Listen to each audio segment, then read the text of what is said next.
Happy Sunday morning. A friend of mine asked me a great question the other day. How do you maintain joy in the midst of life's circumstances? And even though my answer to her was more detailed, I basically said, focus on the goodness of God.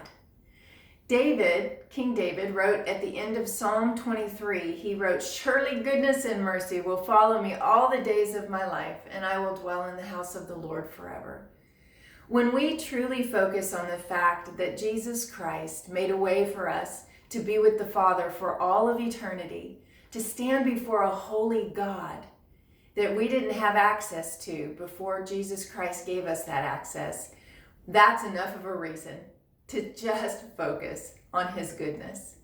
And life can certainly be challenging.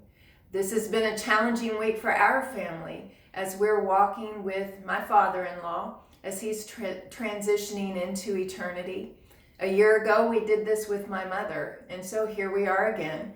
And as a family, we've just continued to come together and focus on the fact that God is good.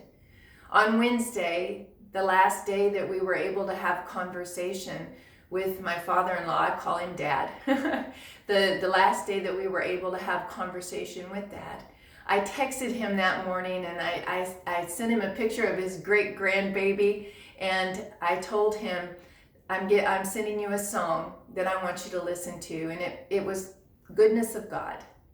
And as he listened, he texted me back and he said, with tears streaming down my face, you nailed it. This is exactly it, the goodness of God in the midst of all of life. And that was the last conversation that he and I had together. And how beautiful that is. So as we finish up these last few days, I can tell you that the place to keep our eyes, to maintain joy in the midst of life's difficulties, is truly on the goodness of God. I hope you have a wonderful rest of your Sunday. Go to church. I am headed there myself, and I will see you next week.